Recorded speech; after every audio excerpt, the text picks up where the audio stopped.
Mas no fundo isso vai dar sempre a um ponto.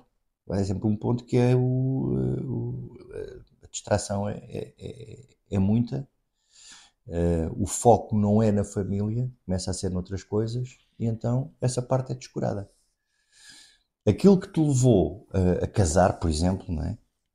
Ou a juntar-te, que era um foco, o Claro. sentimento de amor, o sentimento de estima, no fundo desapareceu.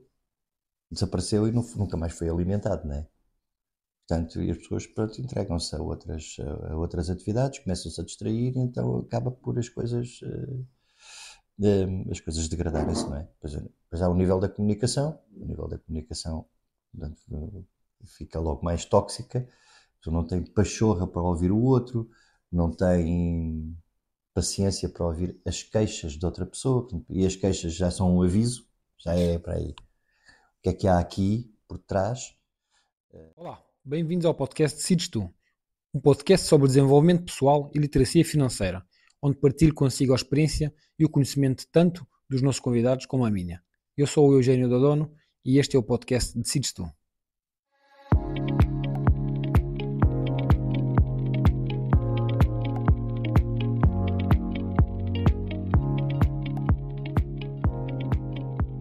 Hoje recebemos o Jorge Dias, presidente da Associação de Coaching e Comunicação, licenciado em Sociologia mestrado em Gestão de Recursos Humanos, certificado em Programação Neurolinguística, PNL e Coaching pela NVC Consulting dos Estados Unidos, criou as próprias marcas JD Communication e Leading News. Em 2015 fundou a Associação de Coaching e Comunicação, uma associação que se dedica ao desenvolvimento de competências de gestão, coaching, comunicação em público e neurolinguística.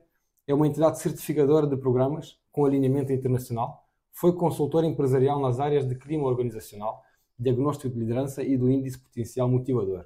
Passou por 16 empresas em diversas áreas, da indústria química à comunicação social. É autor de 12 livros e hoje em dia o Jorge Dias é formador, é coach, é consultor, é marido e sem dúvida um grande pai. Por isso, Jorge, obrigado por vir aqui à minha humilde casa e Obrigado, começo eu. por lhe perguntar o que é que o levou ao mundo do coaching e do PNL. Foi um evento de vida, não é? Eu acho que as pessoas se enveredam por esta área, se forem assim sinceras é porque acontece qualquer coisa na vida, não é?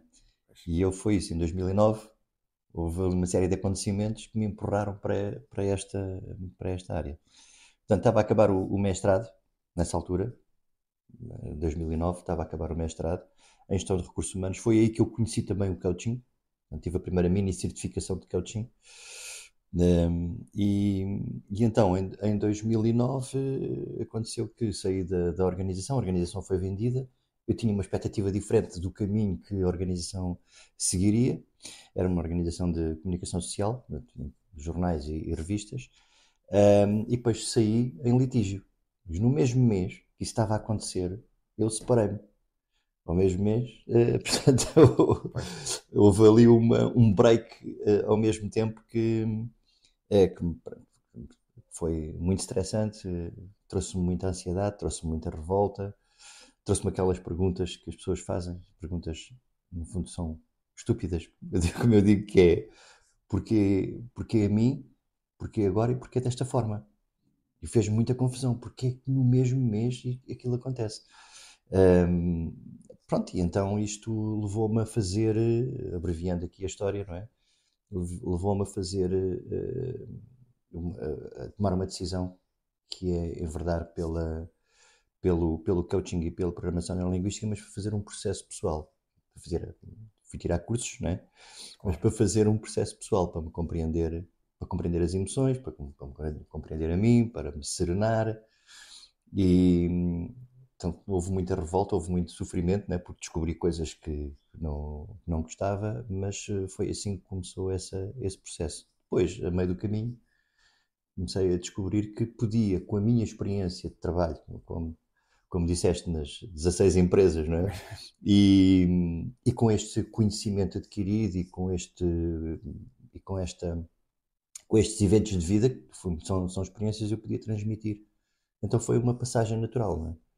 Então Ok. comecei a fazer estas formações. Até porque tinha pessoas à minha volta, entretanto, não é? Fui ganhando outros contactos, não é? Fui mudando os meus contactos, e então essas pessoas disseram: pá, porque é que não começas a fazer formações, a dizer à gente como é que se faz, a dizer à gente como é que fizeste, ou se há técnicas específicas para abreviar o processo, para tornar mais fácil essas mudanças, para lidar melhor com essas emoções. Então comecei assim. Eu, por acaso, comecei também com o mesmo processo. Um, Acordei, dei por mim, tipo, não, estou demasiado agressivo, o Sim, comportamento não é o mais adequado, seja em família, seja na sociedade, o stress é demasiado grande e disse, não, preciso de ajuda. Aí comecei por um curso de inteligência emocional, hum, o que me abriu os olhos.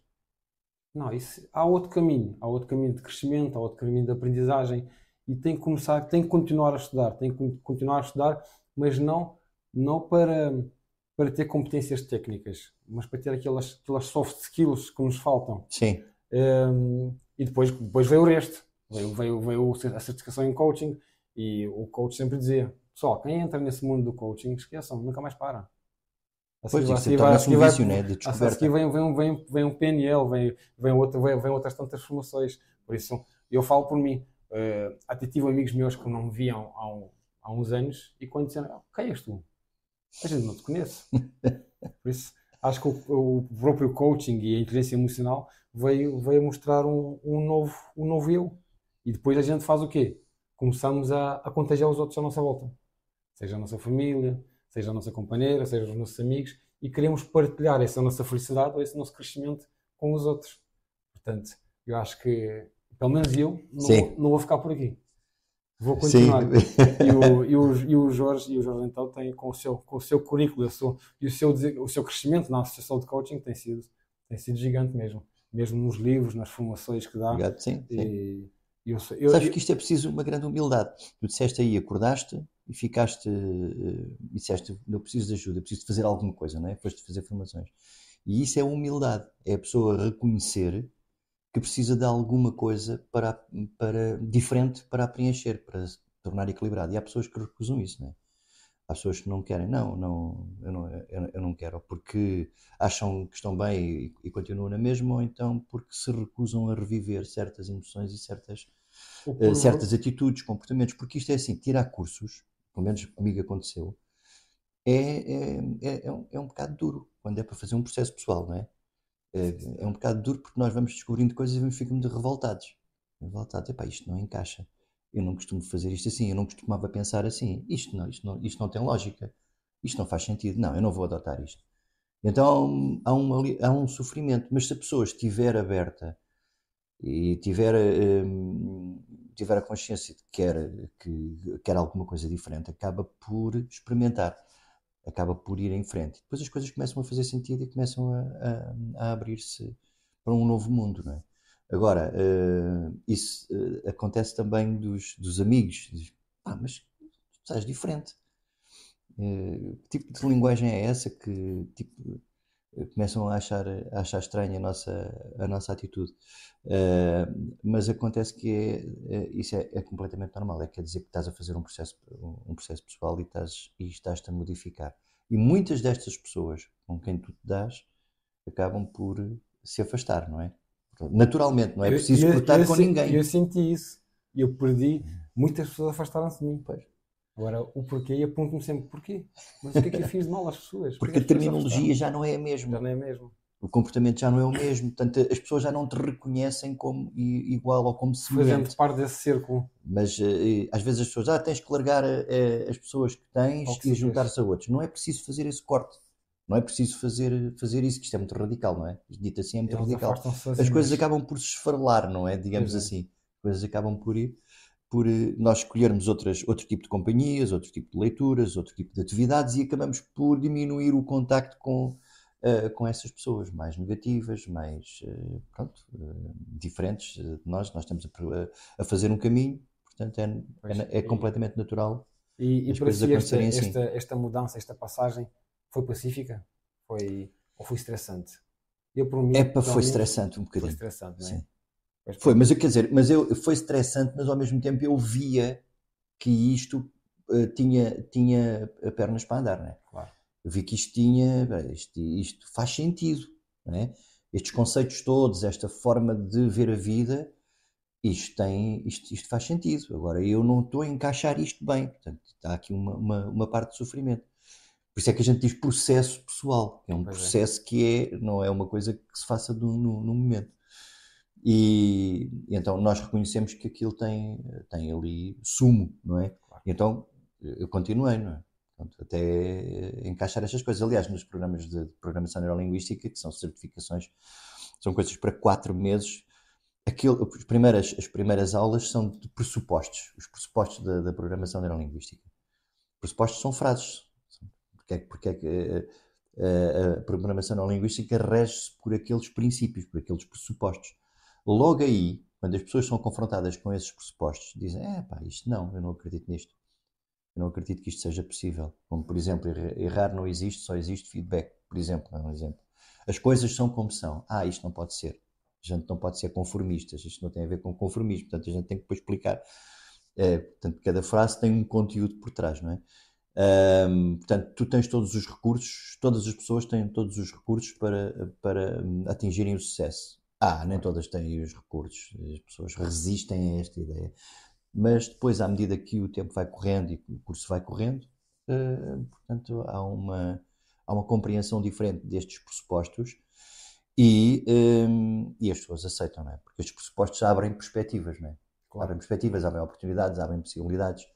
Não são coisas fechadas, não são coisas formatadas que te deixam no mesmo sítio, estressado e ansioso. Mas foi um processo duro, foi. Para mim também. E eu com os meus, também sou coach, não me comparo consigo, porque você já vai com uma pedalada gigante. E eu vejo isso tanto em amigos como nos coaches com quem trabalho. As pessoas não querem aceitar aquilo que são, ou por o que passaram. Ou pelo seu ego, ou porque têm vergonha. E eu pergunto-me a mim e a eles, mas vocês querem continuar a serem massacrados por esse vosso ego, por esse vosso eu interior, que não é o eu que vocês querem. E as pessoas aceitam, preferem continuar a ser massacrados por este interior deles, mau, não é? Sim. Em vez de passar pelo processo de mudança. Eu tive coaches que desistiram. Porquê? Porque eu avisei, isso não depende de mim, depende de vocês. A mudança, esse processo todo, são vocês. Eu vou-vos ajudar, vou-vos mostrar o caminho, vou-vos mostrar, vou-vos fazer as perguntas às quais vocês têm de descobrir as respostas. Não sou eu que tenho que apanhar o peixe para vocês, são vocês que têm que apanhar o peixe, não é? Vou-vos ensinar e a pescar. E as pessoas fogem. Sim. Fugiram porque eu pergunto-me assim, será que o problema é meu? Será que sou eu que estou... Não sou eu. São as pessoas que não têm cabedal suficiente, cabedal de espírito, de mentalidade, não é cabedal físico, de aguentar este processo, porque é um processo difícil, é um processo onde tem que haver sacrifícios. Quando eu faço mentoria financeira com alguém, eu digo, pessoal, há uma família, vocês têm que fazer isto, porque não é coaching, é mentoria financeira, vocês têm que fazer isto.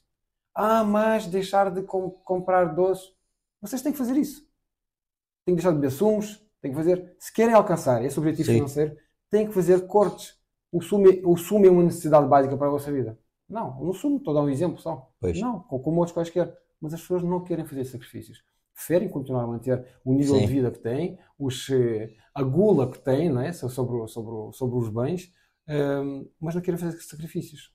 Por isso, as pessoas fogem. Aí também há uma coisa que as pessoas acham que o que está errado é o que está fora.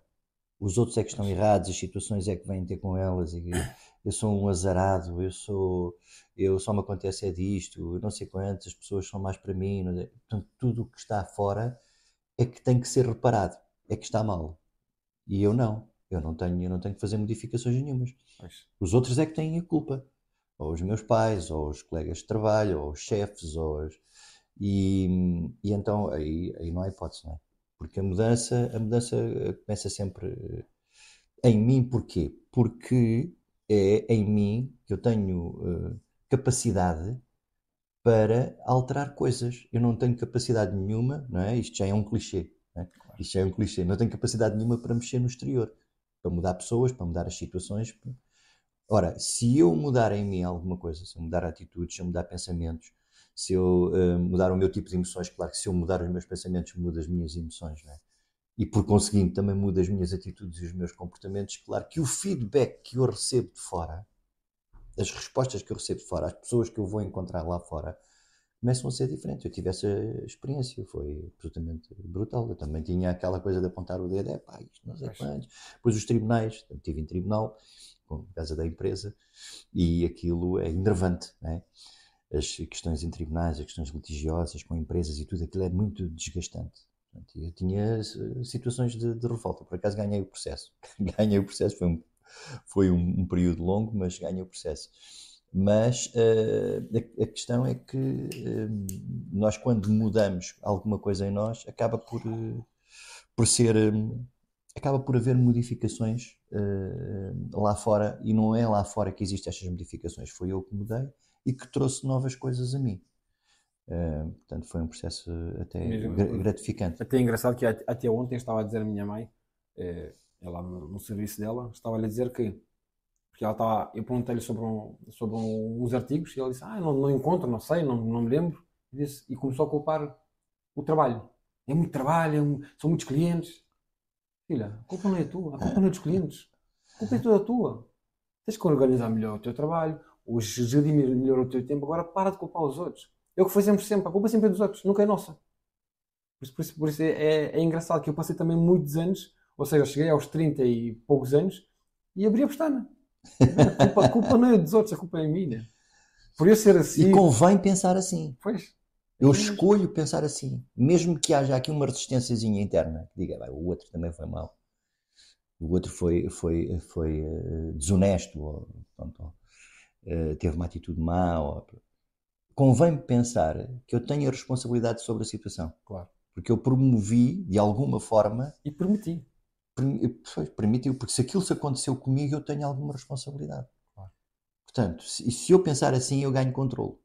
Ganho controle. Portanto, eu digo a mim próprio que eu tenho capacidade para mudar a situação. Agora, se eu disser que é o outro, eu estou estático. E estou à espera que a situação se resolva lá fora para eu ser feliz. Não é? Eu quero ser satisfeito, mas se a situação me dá lá fora, mas eu não faço nada, não é? E isso, todas as pessoas andam no seu processo e não querem saber não é? Obviamente. Dos outros. Isso tu disseste também é uma coisa que acontece ainda, né? Que é os coaches, né? Com os clientes que vêm todos entusiasmados para sessões e depois, ao fim de 2, 3 sessões, acabam por não fazer Pois. mais, não é? Porque o processo de coaching não é uma conversa, não é? Não é um diálogo, não é uma coisa parecida, sei lá, com outras metodologias, não é? É uma coisa direcionada para a solução. E as pessoas, às vezes, não estão preparadas para isso. Mas elas fazem o processo. Mas elas fazem algum processo pessoal, no fundo, mesmo que for uma sessão. Eu tive um caso que foi o mais. Portanto, foi aquele que é uma referência, que foi uma rapariga que veio a uma sessão, fez uma sessão espetacular, fez uma roda da vida, conhece a roda Ok, da vida, claro, não claro. é? Teve ali uns insights, quis levar a roda da vida para casa, portanto dobrou aquilo, levou para casa e tal, e marcámos uma outra sessão, ela quis marcar outra sessão, toda entusiasmada, e nunca mais apareceu. E eu fiquei a pensar também nisso, será que eu fiz alguma coisa mal? Há sempre uma questão dos coaches que é isso, hein? O que é que eu disse de mal? O que é que conduzi mal a sessão? Mas, portanto, as coisas são como são, não é? E eu deixei passar o tempo, claro, o tempo foi passando e um dia encontrei essa pessoa num centro Ok. comercial, aí uns 3 meses depois. E vi a pessoa e disse, ela não me vai falar. Olhar. E ela olhou para mim, abriu a face, sorriu e veio ter comigo. Senhor Jorge e tal. Desculpe, já não fui mais às sessões. Quero pedir desculpa e tal, nunca mais liguei e tal, mas eu estive a ver tudo o que nós falámos, estava muito entusiasmada, mas eu não estava preparada. Eu não estou ainda preparada para fazer essa mudança. Tinha a ver com uma separação com o marido, tinha a ver com a influência dos pais, Portanto, eu não estava preparado, portanto, eu não pude ir em frente, porque não é o momento. Não é o momento. Portanto, as pessoas, de alguma forma, as pessoas Pois. abandonam, mas chegam a uma conclusão. Eu não estou preparado para isto. Portanto, eu não é ainda o momento. Não é para Claro. as pessoas, eu recuso isto. Não, as pessoas ficam, não, não é agora. Eu por acaso tenho, no início, ofereci sessões de coaching gratuitas Sim? e 3 meses. 3 meses. Uma vez por semana, ou quando pudesse, uma vez por semana, uma vez em 2 semanas. E, em todos os que tive, só uma é que ficou até o final. E quando Pois. acabou os 3 meses, ela disse: Eugênio, já me podes largar. Se quiser, podes-me largar. Eu disse: Não, vou Sim, continuar contigo, nem que seja mais 5 anos. sim. De forma gratuita. Porquê? Porque está-me a dar gozo ver que tu estás a crescer, estás a mudar. Mudou de trabalho, mudou de personalidade, Hum, mudou de mentalidade, pensa de forma diferente. Já, já começa a aceitar os problemas familiares que tem e a geri-los de outra forma. Já não responde nem reage com os pais com quem tem alguns conflitos da forma que reagia antes. Já eliminou pessoas tóxicas que ela hum, reconhecia que são tóxicas da vida, eliminou mesmo, eliminou da vida dela. Aí está a ter um processo engraçado e eu estou a ver ela a crescer, estou a ver o sorriso na cara, estou a ver uma pessoa diferente. E disse: Não, não, e eu vou continuar contigo porque está-me a dar gozo, porque gosto de ver uma pessoa crescer assim. E pronto, e cá estamos, e ela também está contente, não é? Mudou de trabalho, até já foi aumentado em poucos meses, em 2, 3 meses de trabalho já foi aumentado em tudo, ou seja, mudar esse mindset do passivo, do negativismo hum. para mais positivismo, para ela trouxe muitos benefícios, seja a nível pessoal, tanto a nível profissional e também a nível de emoções. Mas hoje queria falar com o Jorge também sobre família, felicidade e tristeza. Hoje em dia, com a evolução tecnológica, o uso abusivo das redes sociais e tecnológicas, as relações de comunicação familiar têm vindo a degradar-se. Eh, Pronto, e já sabemos que há muitos motivos de divórcio em Portugal, desde a infidelidade, a conflitos constantes, a dificuldades de comunicação. Para mim, é a parte mais importante, comunicação, é o que não há em família. Problemas financeiros, violência física e psicológica. E eu pergunto, Jorge, há remédio santo para as nossas famílias? Como devemos gerir as nossas emoções no seio familiar? O que podemos fazer e que soluções há para tentarmos evitar a queda das bases da nossa família? Isso é uma pergunta. E tanto o Jorge como eu passamos por situações familiares Sim, complicadas. Por sim, isso, pelo menos eu vi famílias a cair na minha família, não é? sim. Eu também já passei por duas separações, sim. Bem, isso é uma questão vasta, não é? Tem várias variáveis, não é? Tem as dificuldades financeiras, tem uma série de coisas, excesso de trabalho, por exemplo. Mas no fundo isso vai dar sempre a um ponto. Vai dar sempre a um ponto que é a distração é muita. O foco não é na família, começa a ser noutras coisas, e então essa parte é descurada. Aquilo que te levou a casar, por exemplo, não é? Ou a juntar-te, que era um foco, o Claro. sentimento de amor, o sentimento de estima, no fundo desapareceu. Desapareceu e nunca mais foi alimentado, não é? Portanto, e as pessoas, pronto, entregam-se a outras atividades, começam-se a distrair, e então acaba por as coisas degradarem-se, não é? Depois há o nível da comunicação, portanto, fica logo mais tóxica, tu não tem pachorra para ouvir o outro, não tem paciência para ouvir as queixas de outra pessoa, e as queixas já são um aviso, já é para aí. O que é que há aqui por trás? As queixas às vezes são chatas, não é? Claro. Mas dizem alguma coisa, dizem que há algum descontentamento, há alguma coisa ali que eu tenho que prestar atenção. E então basicamente, no fundo, é isso. Pois todas as outras variáveis contribuem para esse afastamento, para conflitos. Mas no fundo, é a falta de foco para a família. Falta Eu, de disponibilidade para comunicar, para falar, para estar com a família, para ir sair, para estar com os filhos. Eu vejo agora comigo, não é? Eu faço para estar disponível sempre para os meus filhos, para 2 filhos que eu tenho, não é? Claro. Um com 1 ano e 3 meses e outro com 3 anos e meio. E aprecio. Às vezes eu ponho-me a pensar se há pais que fazem isto, não é? Coloco-me a contemplar, eu estou em meditação. Às vezes estou em meditação só a olhar para os miúdos e a apreciar todas as expressões, todos os movimentos, a alegria que eles emanam, tudo isto. Quer dizer, eu não sei se há muita gente que tenha estes hábitos, também não quero estar aqui a fazer afirmações, mas de alguma forma, quando as coisas, quando há separações, quando há essas famílias disfuncionais, isto já desapareceu, não é? Já não há pachorra para os filhos, já não há sei quanto, pelo menos as pessoas que me dizem que vêm às sessões que falam sobre família referem-se sempre a isto, não é? Normalmente são mulheres e dizem sempre, ele que é o marido, não é? Ele já não tem pachorra para o miúdo. Ele já não quer brincar com o miúdo, ele sai, deixa o miúdo sempre, já não tem pachorra. E há aqui um desvincular da família, portanto, e depois, no fundo, é mudar de contexto. O melhor Eu, eu por acaso fiz no segundo filho, dei descanso à minha mulher. E eu aconselhei a todos os homens para fazerem isso. Fiquem em casa no lugar da mãe.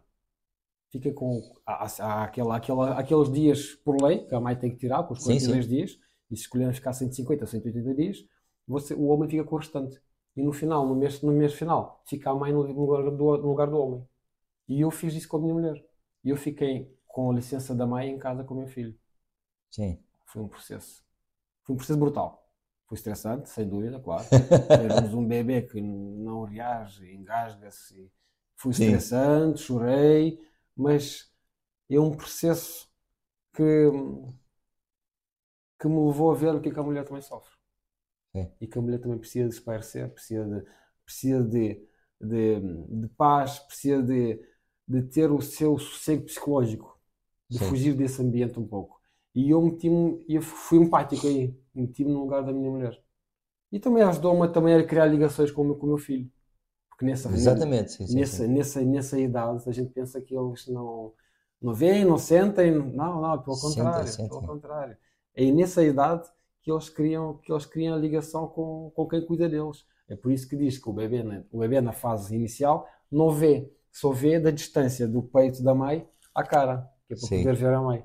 E pá, para mim foi um processo muito bom, mas mesmo nas tarefas domésticas, tudo que, sim. tudo que, todas as, como é que eu vou dizer, tudo que se passa em família, eu faço dividir com a minha mulher. Eu cozinho, eu limpo, eu trato dos filhos, eu faço toda esta parte. Então é como eu. Pá, porque é a minha obrigação. Sim, Tanto é a minha obrigação como é dela. E antes de que eu começar esse processo do coaching, esse processo de mudança, pronto, as coisas não corriam lá muito bem, não é? Havia mais gritos, havia sim. mais, havia mais stresses. Quando comecei esse processo de mudança, começámos a sentar e a comunicar. Olha, vamos falar. Não aumentámos a voz. Vamos falar sempre num tom baixo. Estamos chateados, mas vamos tentar fazer esse exercício sempre. Repetir a mesma coisa. Repetir, repetir, repetir. Até que hoje em dia já não há gritos. Mesmo estando nós a discutir sobre um assunto em que não concordamos, em que A há aí pessoa um fica mais debate, com poder de encaixe, sim. mas aceitamos também a palavra e a visão do Sim, outro, sim, sim, sim. compreendemos, somos mais empáticos e tentamos não escalar para um nível que não Pois. queremos voltar. Por isso, O rastilho cresce, não é? pois, Porque o rastilho curto a gente explode logo, não é? e, Aqueles impulsos, aquela coisa. e eu acho que mesmo nós como homens, pronto, há muitos homens que ainda são machistas, né? São homem. Acho que a gente temos que calar às vezes e engolir. É calar e aceitar. Hum. Mesmo não tendo razão, eu aconselho as pessoas para fazer esse Por isso, o exercício. desenvolvimento pessoal leva a isso, leva a mais poder de encaixe, a aceitação, no fundo, agradecer, a gratidão por aquilo que tem, e isso leva a avaliar aquilo que tem. Uma família, filhos, uma mulher, uma casa, um emprego, portanto, um suporte, não é? Avaliar e agradecer aquilo que tem e leva a que não fiquemos tão enervados, não é? Claro. claro. estão alterados com alguma coisa que aconteça. E pronto, para mim a comunicação é o base de uma família saudável. Acho que as pessoas Hum. têm que comunicar, têm que conversar, têm que expor sempre. E eu principalmente digo à minha E a parceira, disponibilidade, não é? diga, Comunicação, disponibilidade.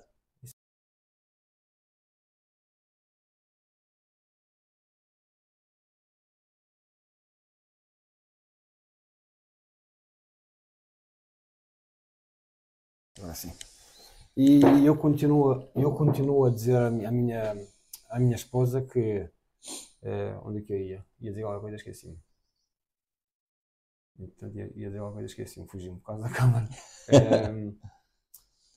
Estava a dizer da disponibilidade. Disponibilidade para brincar com os miúdos, para sair com os miúdos, mesmo que a mãe esteja em casa. Ok. Portanto, no caso dos 2 filhos, às vezes a minha mulher está em casa, fica com um e eu vou sair com o outro. Assim, de Claro. repente, olha, eu vou à rua. Ele diz logo, quero ir, pai, e tal. Pronto, já sei que não vai ser um momento que eu vou desfrutar, não é um momento meu, é um momento para ele. Né? Porque ele Ok. é desinquieto, eu tenho que estar atento sempre, não é? A pessoa tem que estar sempre disponível para ele. Os filhos é assim. Nós temos de estar sempre disponíveis para os filhos. Claro, Para as claro. outras pessoas, não. Mas para os filhos, a energia tem que ser toda para eles. Portanto, não há propriamente um desfruto para mim, não é? Eu não posso, Exatamente. não posso ir para o café a ler, não posso estar descansado, ali, sentado, despreocupado. Eu tenho que estar com atenção a ele. Mas essa disponibilidade, portanto, eu vou, quando vou, eu digo, vou curtir o miúdo, eu vou Claro. desfrutar e vou criar ligação, não é? Vou criar ligação, vou criar contacto, vou criar um histórico, não é? Emocional que é importante. E nestas idades, por exemplo, 1 ano até 1 ano, antes de eles começarem a falar, portanto, coisas que não têm uma compreensão, não é? Claro. A gente escusa de explicar coisas que eles propriamente não compreendem, mas eles têm emoções, não é? Portanto, isto é um organismo vivo, cheio de emoções, e tudo o que nós fizermos, aquilo, eles sentem qualquer coisa. Mesmo que se nós falarmos com ele, eu falo com o meu filho de 1 ano e tal.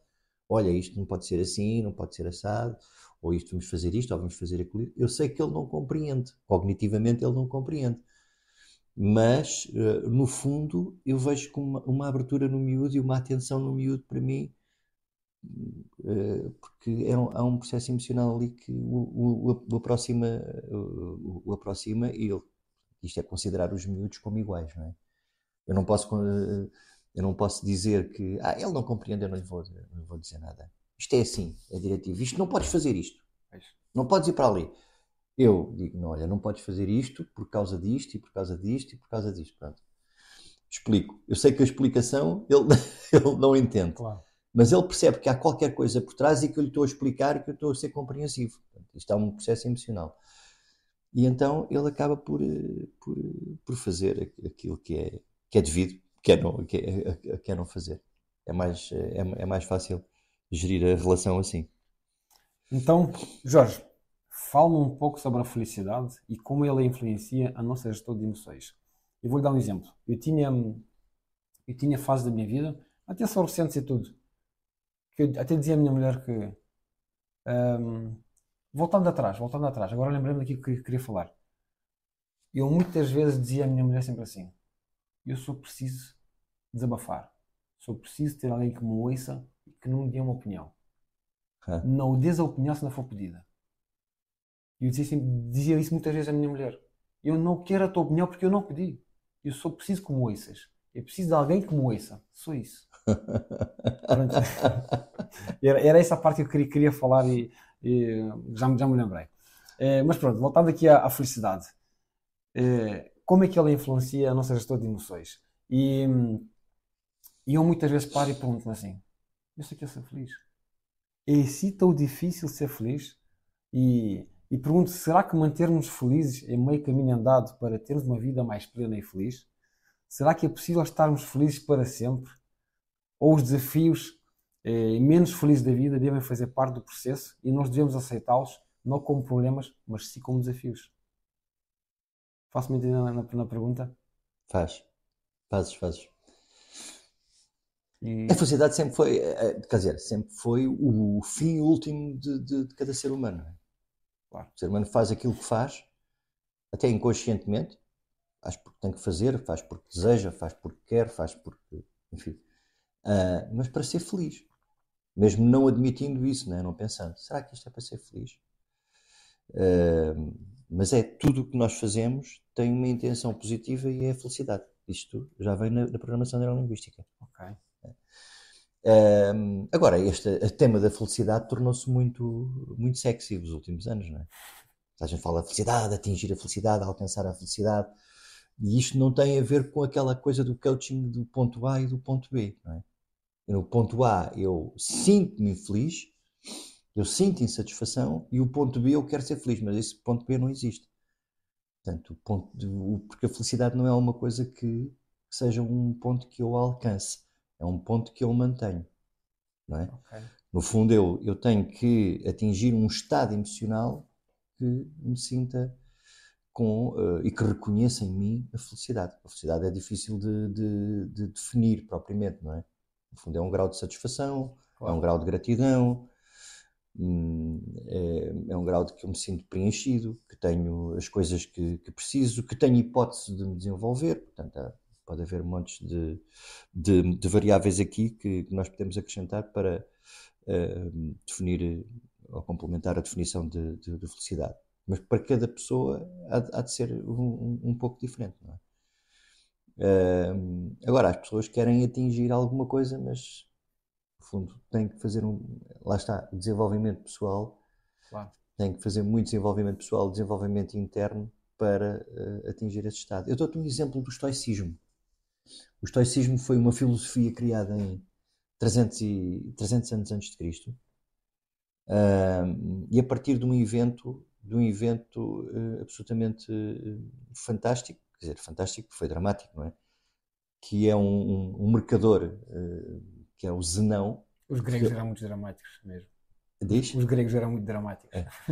Portanto, o Zenão era mercador e era um rico mercador. E então ficou sem a sua fortuna no naufrágio.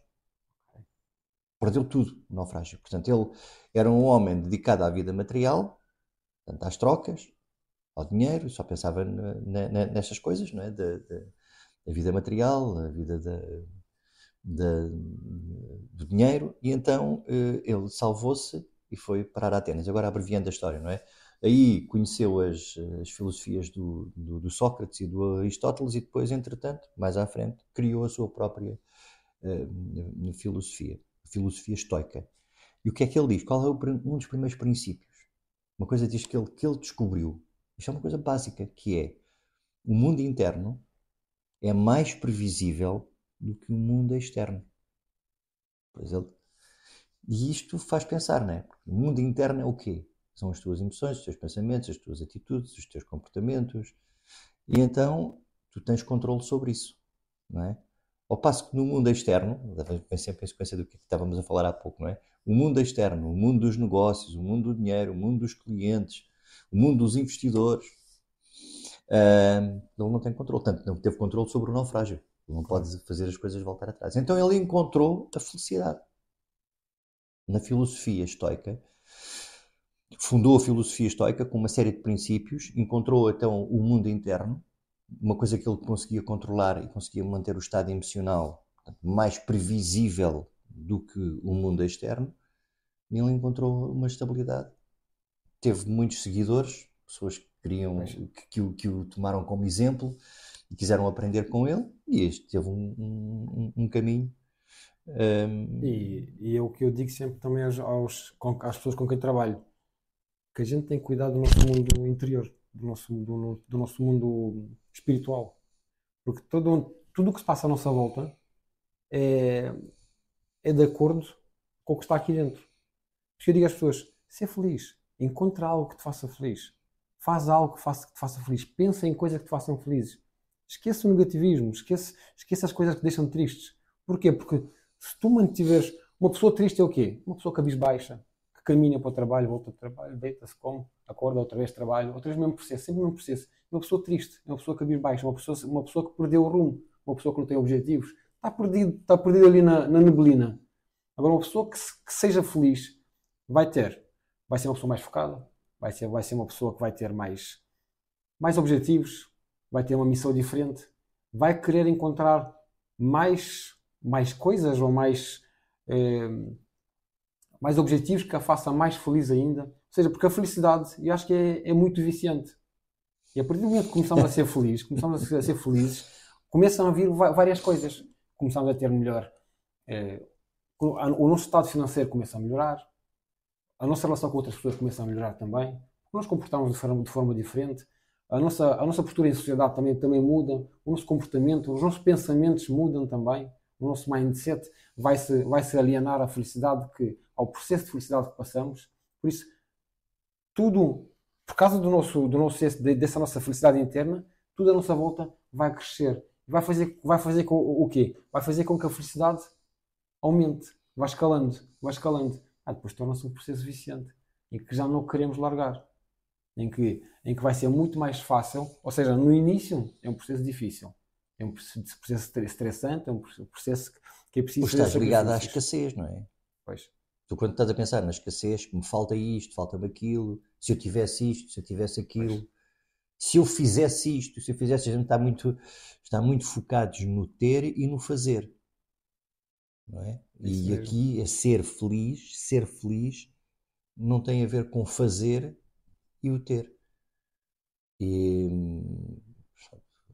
mas isto a pessoa tem que mudar o mindset mesmo, ao contrário. Por exemplo, a Pois é. tristeza, estavas a falar da tristeza. A tristeza, por exemplo, enquanto a felicidade pode ser uma coisa permanente, claro que tem variações, não é? Às vezes eu estou Obviamente. insatisfeito, às vezes fico, Nem o mundo, posso, nem o posso mundo ter cor-de-rosa, alguma não é? irritação, pronto, mas é tudo adaptativo, não é? Claro. Ah, a tristeza é temporária. Eu estou triste com um evento qualquer, ou por isto não ter corrido da maneira como eu quero, ou tinha uma expectativa, mas a tristeza é temporária.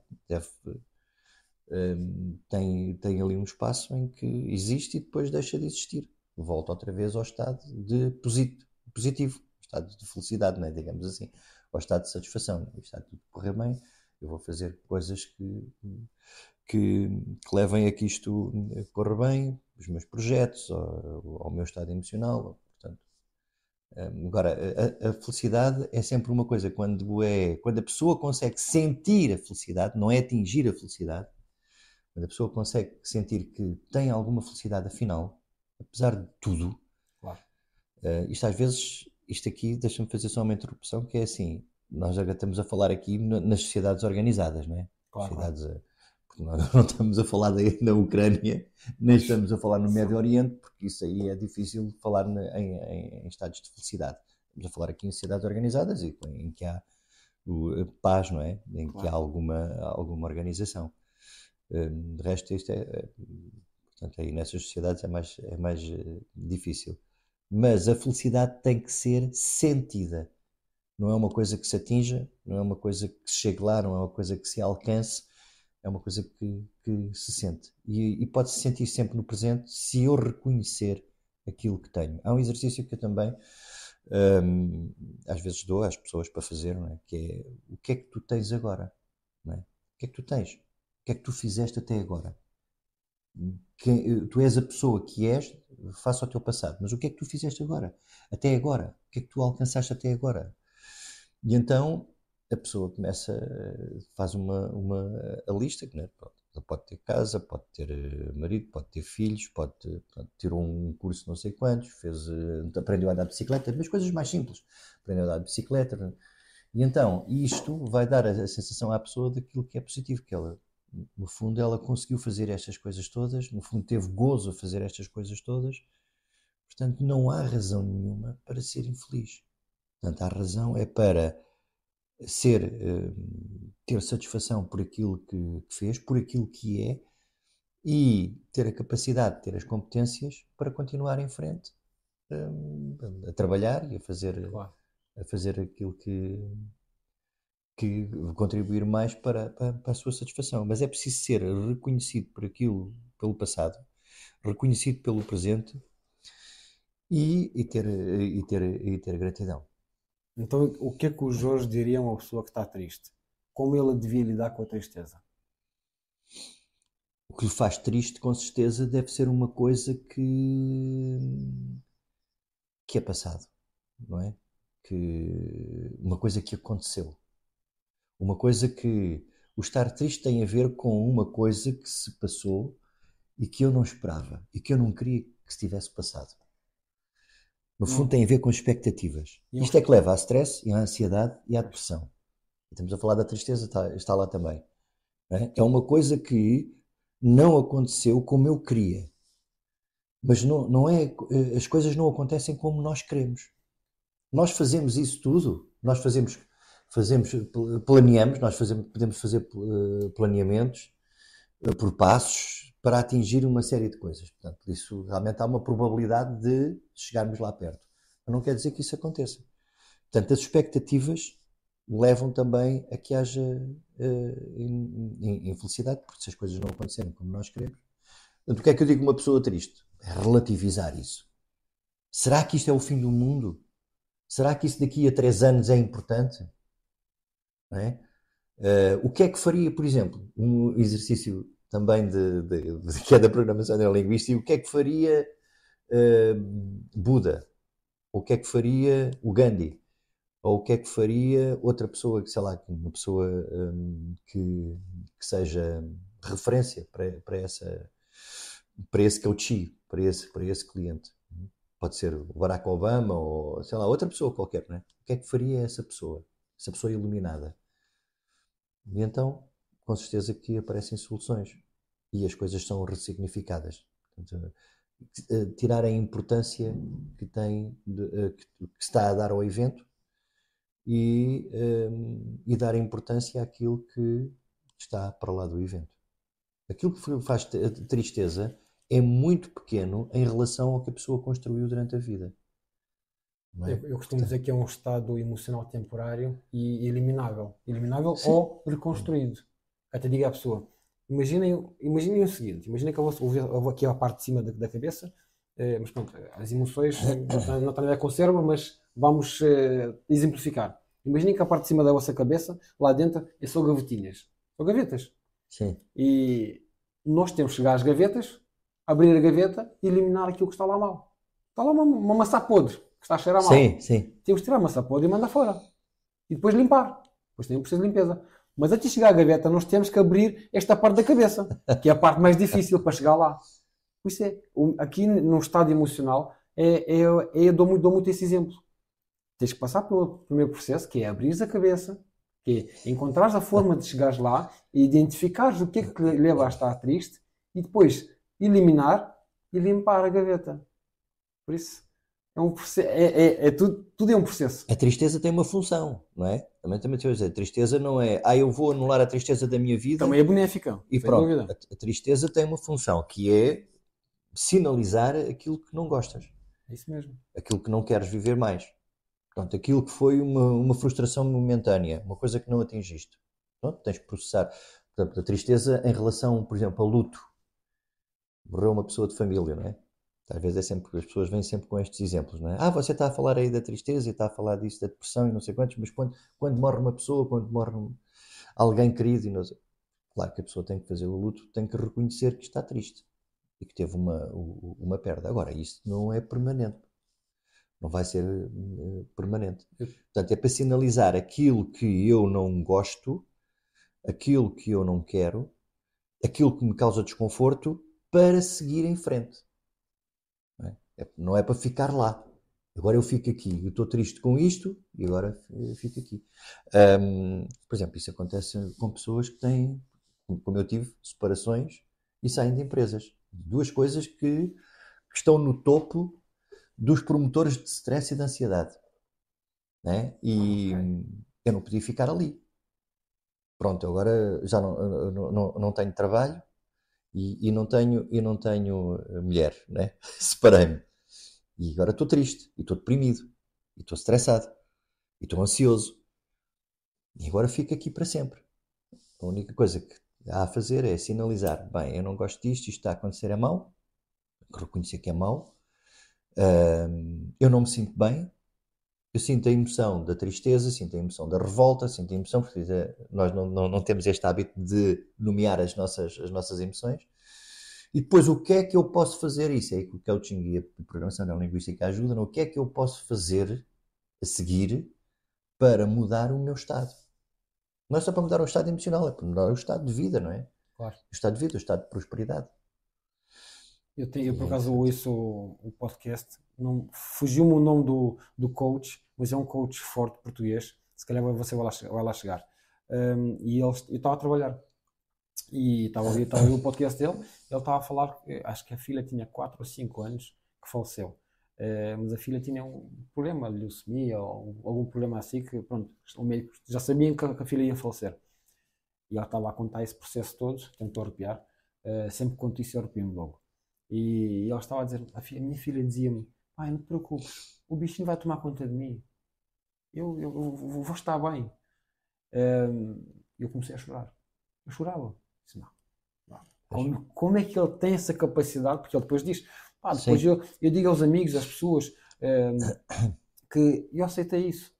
E se e alguém perguntou-lhe se pudesse voltar atrás, deixares que a tua filha ficasse viva, e ele disse que não. Porque é um processo da vida. É um processo da vida. A minha filha fez com que eu me mudasse e ajudasse outros pais e outras crianças e outras pessoas. Se esse processo não acontecesse, eu nunca poderia ter ajudado aquelas centenas ou milhares de pessoas que ajudei.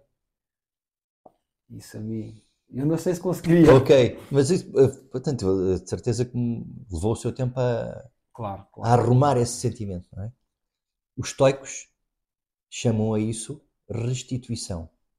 Isso. Eles dizem uma coisa, que nada é nosso. Nós andamos a acumular bens materiais, eh, andamos a encher a casa cheia de coisas, temos a nossa família, temos a mulher, temos os filhos, não sei quantos, mas e nós também seremos restituídos. Tudo isto será restituído ao universo, à Terra.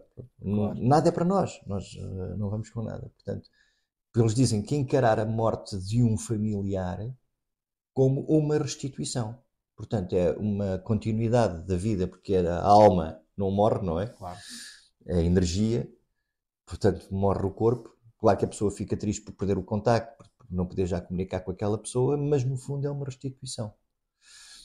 E isto ajudou-me a superar aquilo que senti quando faleceu a minha mãe em 2020, antes de vir o Covid mesmo, bem, umas semanas antes do primeiro caso em Portugal.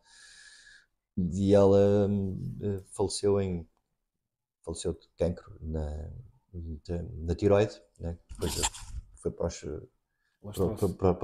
os pulmões e não sei quantos, e foi em 3 semanas. Em 3 semanas. E uma das coisas que me ajudou a superar isto foram estes conceitos, não é? Isto é uma restituição, portanto,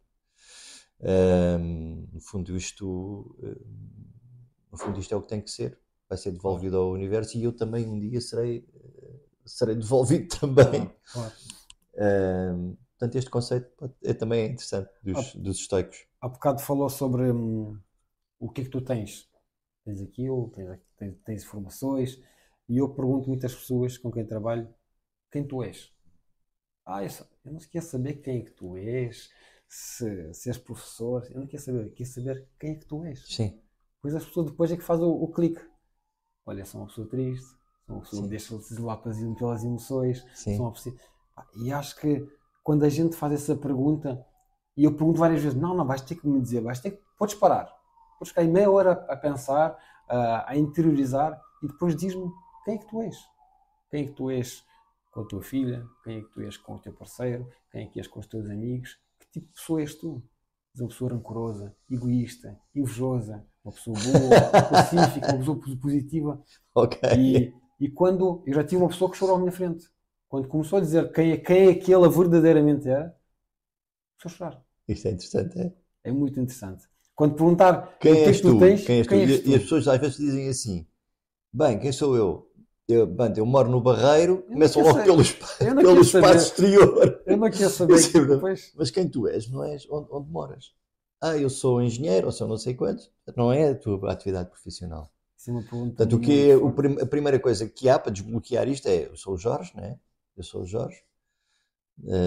Sou uma pessoa que gosta de ver a felicidade nos outros, não é? Sou uma pessoa calma, sou uma pessoa tranquila, sou uma pessoa que gosta de ajudar os outros quando os outros querem.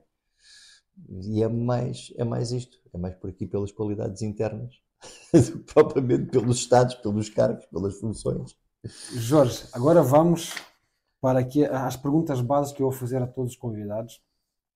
E o que é para o Jorge o poder de decisão? São perguntas que têm a ver com o nome do podcast. Decides tu. É o nome do podcast. Sim. Decides tu. O que para o Jorge é o poder de decisão? Qual é a força dessa arma que temos e não usamos ou usamos Sim. mal? Se bem usado esse poder, que benefícios nos pode trazer? O poder de decisão. O poder de decisão traz-nos todos os benefícios que nós conseguirmos com a decisão que tomamos, não é? Seja ela depois é que ela é avaliada, não é? Nós tomamos uma decisão, fazemos e depois é avaliada. Epá, foi má ou foi boa? Pronto. Mas aprendemos com aquilo, não é? Claro. Se foi má, reformula. Se foi boa, continua. A decisão tem a ver também com capacidade de decisão. Há muitas pessoas que não decidem. Depois vem aí a procrastinação. Vou adiando. Também vem da forma como nós somos educados, não é? Não faz isto bem, a crítica, a depreciação, não é? E nós depois criamos alguma relutância em decidir. Achamos que vamos errar, achamos que não sabemos decidir bem, porque de alguma forma os nossos pais, ou na escola, ou tudo, repetiram continuamente as críticas, não sabes fazer, ou tiram-nos coisas da mão. Isso não é assim que se faz, isto é assim. Claro. Portanto, e substituem. E esse processo de educação depois tem impacto na capacidade de decisão do indivíduo. Mas a decisão é importantíssima. Eu digo muitas vezes, eu faço muito esse exercício aqui em casa. Tento repetir várias vezes para eu incutir em mim próprio, para continuar a fazer esse exercício com os filhos. Deixa os filhos, o filho, neste caso, errar também, e escolher. Decidir o que é que vai vestir, como é que vai se vestir, ser ele a tomar as próprias decisões. As decisões, pronto, adequadas para uma criança de 6 ou 7 anos. Não é? Para ele depois ver que se falhou, a responsabilidade é dele. Fui eu que escolheu. Pai, mas não gosto dessa camisa. Pois tu escolheste. A próxima pensa 2 vezes. E há uma coisa, um exercício que eu faço ainda hoje em dia faço com a minha mulher, que é o que é jantar? Qual é a coisa? Não. Estás proibida de dizer qual é a coisa. Se eu te fiz a pergunta, para seres tu a decidir, tens que decidir. Porque não se trata do que é que vai ser o jantar. Trata-se de um processo. São coisas muito simples. E se a gente disser sempre, tu é que sabes. Não, eu quero que sejas tu a decidir. Habitua-te a decidir. Habitua-te a decidir o que tu queres. Há muito esse hábito. Não o deixes que sejam outros a decidir por ti. É interessante que isso existe muito. Muito mesmo. Muito, que é, decide tu. Decide tu. Está bem, mas eu posso decidir aquilo que eu gosto. Para mim está bem. Tu gostas. Para mim está bem aquilo. Mas depois para mim está bem, ou decide tu e eu decido e depois, isso não quero. Isso aí não. Vamos jantar. Esse lugar não gosto. Então, mas afinal, decido eu e agora não gostas. E muitas vezes em família começam o quê? Sim. Discussões. Pois é. Por causa disso, de uma coisa tão simples, começam discussões. Sim. Porque as pessoas deixaram que seja o outro a decidir por elas. E depois não gostam. Decisão tem a ver também com quando começámos este podcast, que é desenvolvimento pessoal. É isso mesmo. A decisão de fazer um aprofundamento, a decisão de fazer alguma coisa. É isso mesmo. Então, uma decisão que o Jorge teve que tomar e que mudou a sua vida. Assim, aquela mais... Essa é fácil. 2009. Eu já expliquei aqui, foi 2009. 2009 foi porque quando eu disse a mim mesmo, eu tenho que fazer alguma coisa. Porque eu fui alertado, houve pessoas não, o meu pai. Uma vez, um dia íamos a passear, ia na rua e ele disse-me assim, tu já viste o que é que tu dizes? Já viste o tipo de pensamentos é que tu tens? Ele não é coach, não tem nada a ver com esta área. Tu já viste o que é que... Dizes todos os dias isso. É esse tipo de coisas, só pá. E depois fez uma coisa ainda pior. Que foi, despediu-se. Mas à esquina, a casa dele era perto. Ele disse, olha, pronto, então vou para casa. Até logo. E deixou-me com aquelas perguntas. Que eu estava preparado já para fazer ali uma verbalização. Eu costumo dizer que é aquela verbalização mental, é aquilo que... pastilha elástica, não é? Aquelas respostas rápidas que nós temos, sem profundidade nenhuma. sem fundamento nenhum. Depois deixou-me com aquilo. E eu comecei a pensar, epá, que tipo de pensamentos é que eu tenho? Pois, realmente eu falei disto, e com aquele ímpeto que eu falava, isto é errores, isto é injustiça, eles vão dizer. Portanto, tinha a ver com a separação e com a empresa. E depois cheguei à conclusão, não. Realmente eu tenho que fazer alguma coisa. Tenho que fazer alguma coisa diferente. E aí foi decidir. Mas depois da decisão não é fazer nada. Decidir não é fazer nada, não é? Debater não é fazer nada, não é? Escolher não é fazer nada. Agora, fazer é fazer. Portanto, decidir não é fazer. Escolher não é fazer. Pensar também não é fazer. Vou pensar nisso. Não é fazer. Portanto, fazer tem que se ter uma atitude, tem que se ter algo, tem que se tomar uma decisão, tem que se tomar uma decisão e depois fazer, concretizar essa decisão. Portanto, se calhar foi o mais importante a decisão mais importante que eu tomei, graças a Deus. Isto é um termo, né? Nós Graças dizemos, assim. portanto, Graças assim. graças Ou o seu pai, que se calhar ao fez meu as pai, perguntas no tempo fez certo. a pergunta, sim. Aquela pergunta entrou-me como uma bala ali. E foi determinante porque eu aí comecei mesmo a sério a mudar. E Isto é foi bom. engraçado que eu tive, por exemplo, pronto, eu faço os meus investimentos, seja em bolsa, seja em outros vários ativos. Eu já o fazia antes, mas fazia de uma forma muito leviana, uma forma a brincar, sem estudar, sem aprofundar o assunto, sem me consultar com profissionais, sem tirar formações, que eu já tirei certas formações, não é? Porque já começou a ser uma coisa mais séria, mas isso começou com mais força da seguinte forma. Foi um amigo meu que me disse assim no trabalho: epá, já viste a tal criptomoeda? E a mim começou a abrir isso. Eu também invisto em criptomoedas, mas é uma porcentagem mais pequena. Porque é um investimento muito mais arriscado. Arriscado, sim. É mais a nível de manipulação de mercado. Mas uma pequena fatia tem ali. Mas isso fez-me um clique e abriu os olhos. Epá, investimentos.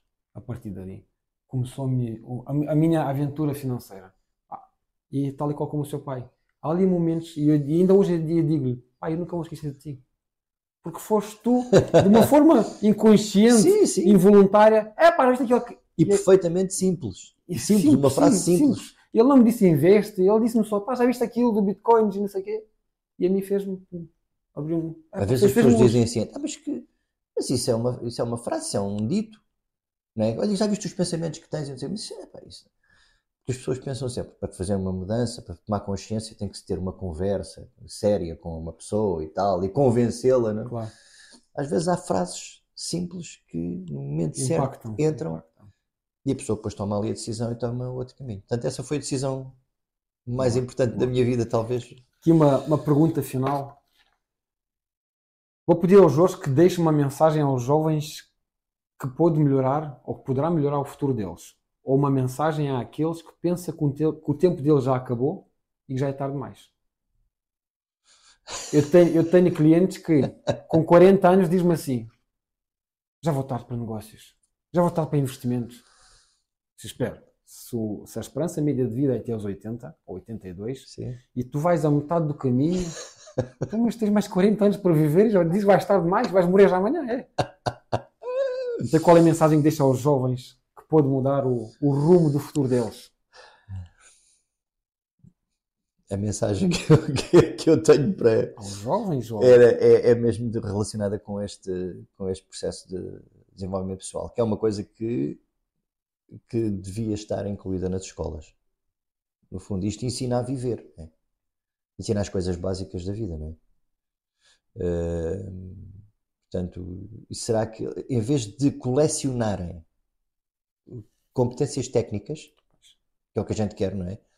Eu vou aprender o Photoshop, eu vou aprender um programa de paginação, vou aprender agora uma coisa de Excel, vou aprender o programa tal para fazer coisas para os outros.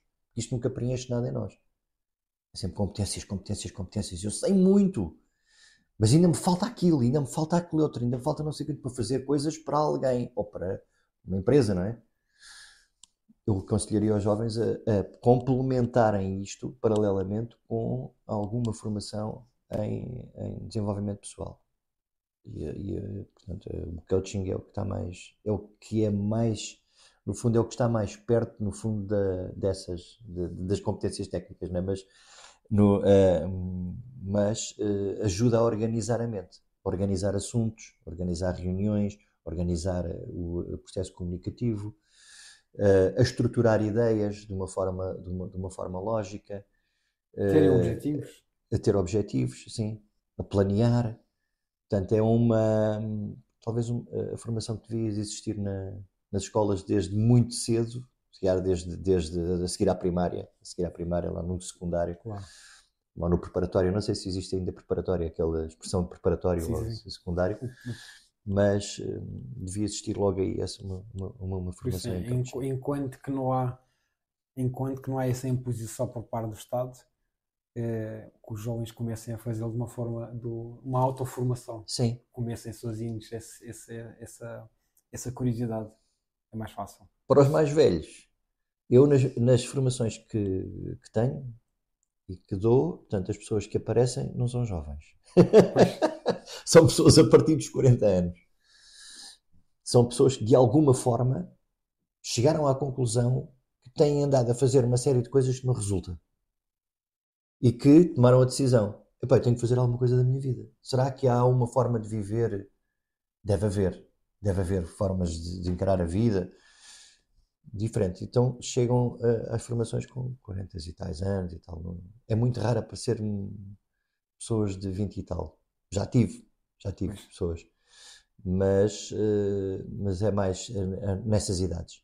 Há ali um break, ali aos 40 anos, em que a gente faz um balanço e diz assim: não, as crenças que eu tenho, que eu tive até agora, não me servem para o futuro, não é? Portanto, eu tenho que mudar alguma coisa. Aqui uma pergunta que eu me esqueci, ficou aqui para trás.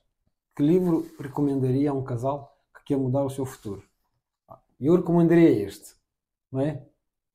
Posso recomendar este? Podes. Porquê? Porque tem aqui a experiência de quantas? 5 pessoas, não é? É. A experiência de 5 pessoas, por isso a superação do Jorge Dias. É o livro que eu Este é da recomendaria. ACC. Este é da ACC. É o livro da ACC, que é 5 autores. É isso mesmo. Pronto. Jorge Dias, Sónia David, Cláudia Estevão, Fernando Ferraz e Maria João Pereira. E o Portanto, Jorge? tem a ver com a educação. E, portanto, a Maria João e o Fernando são professores. A Cláudia Estevão é médica. A Sónia David é manager numa empresa. E eu dou também o meu contributo. E qual é a sua recomendação do livro? Eu pode recomendar tenho um que li agora, que eu acabei de ler agora há muito pouco tempo, que é um livro espetacular, que é As Grandes Questões da Vida. Que está agora nas livrarias. Que é do Om Swami. Swami escreve-se com W. Epá, é um livro absolutamente espetacular. É de um indivíduo que foi gestor, que teve sucesso, que teve projetos, que geriu milhões de dólares em projetos, mas depois tomou uma decisão de ir para os Himalaias. Tornou-se monge. Então fala ali das grandes questões, fala do narcisismo, fala do propósito, fala de tudo o que é importante para a nossa vida. É um livro muito fácil de ler, muito direto ao assunto. Tem várias referências de outros livros, de outros autores, que eu também acho isso impecável. E é um livro que responde a quase todas as perguntas, que